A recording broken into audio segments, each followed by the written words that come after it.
A couple of weeks ago, I made a video exposing the dark side of INFJs. And I got a few comments from people asking me to make a video about the dark side of an INFP. But I don't know. I'm not sure YouTube would allow a video so dark. This video might be better suited for the super dark web. You know, where Darth Vader posts his blog. Hello everybody, I'm TrebleKnight, part-time content creator and double full-time self-loathing INFP. And welcome to this channel, where I make funny videos talking about life and things that are particularly interesting to me, like personality. If that sounds good to you, boop that like button and subscribe. I also have an email list because YouTube is really bad at delivering videos these days, so check that out too. But you know what? We're gonna risk it. Here are my 5 dark truths about INFPs.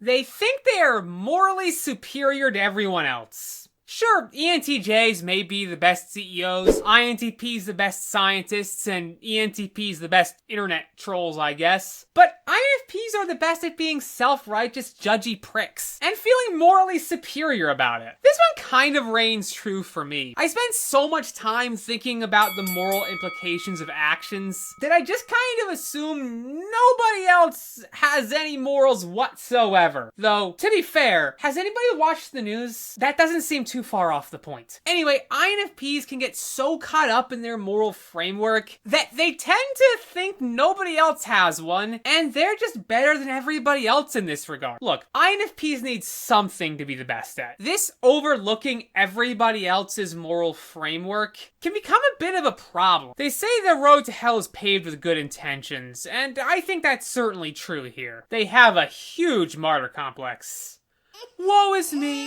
It's hard to be an INFP. Living in a sensing, thinking world is so hard. When you live life according to your own values and being authentic, you're at such a disadvantage because everybody else is so utilitarian. Yeah, if you have an INFP friend, you've heard this statement at least once a day since you've known. INFPs tend to think that their type is the most disadvantaged. And they specifically are the most disadvantaged INFP. There is some truth to this, of course. INFPs are gonna struggle in this world, but so is everybody else. They really should rename Earth's struggle planet. It's just INFPs really like to struggle. They wear any hardship as a badge of pride. They want to be martyrs. Like, tomorrow, if they passed a law arresting all gingers, INFPs would dye their hair red because they want to suffer. And not like suffer to get stronger or something like that. Nope, they just want an excuse. You see, if you're constantly being persecuted and in hardship, nobody expects you to grow or self-develop in any meaningful way. It doesn't matter if you fail because you can just blame it on society. Heck, you don't even need to try. Being a martyr is the ultimate get-out-of-work-free card. Their middle name is avoidant. You know what's better than learning a life lesson or self-development? Literally anything else. INFPs are lazy, especially when it comes to doing things they don't want to do, like social interaction or any kind of manual labor. They'll procrastinate everything. Heck, they'll procrastinate procrastinating. They won't wait till the last minute. They're gonna wait till the last microsecond and then not do it. Whatever INFPs have to do to not do something, they're gonna do. INFPs will climb the world's biggest mountain if it means avoiding going to the employee picnic. Why do they even have those? It's so stupid. Feeding me burnt hamburgers and hot dogs isn't going to stop me from making a voodoo doll of every single one of you and sacrificing it to Baal. Did you guys know I made an INFP pride flag? As well as a couple of other MBTI pride flags. I have a store where you can buy them as a sticker and on a few other pieces of merch like notebooks and such. Let me know which flag design I should make next. Anyway, back to the video. They bottle everything up. INFPs are sensitive and super easily offended, but they don't just share their emotions with everyone. INFPs can even come off as quite cold and detached if you don't know them very well. They're not gonna share their emotions with a stranger.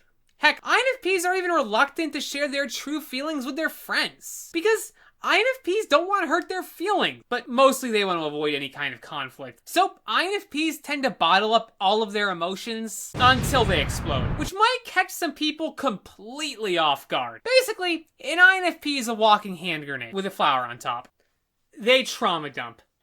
I know I just said that INFPs bottle everything up, and this is kind of the exact opposite of that, but it's INFPs, get used to that. When an INFP trusts somebody, like really trusts somebody, INFPs will finally open up. And believe me, you don't want them to. INFPs are champion oversharers who oftentimes tend to be a bit over trusting. All of their trauma, struggles, and weird stuff that you didn't really want to know are gonna be said in about an hour of meeting them. It's a flip of a coin what an INFP is going to be that day. Stoic statue or alcoholic on Tumblr? Who knows? INFPs can turn their friends into free therapists and emotional support dispensers. Of course, it's good to share burdens with your friends, but there's a difference between sharing a burden and dumping an emotional anvil on your friends. Unfortunately, INFPs can't always tell the difference. So that's my video on the dark side of an INFP. Hopefully this video wasn't too dark. I recommend you check out my original video on the dark side of an INFJ if you haven't already. Comment down below if I should do another one of these videos. Anyway, thank you guys so much for watching. Special thanks to my patrons, Baron's listed down below, and I'll catch you guys all next time.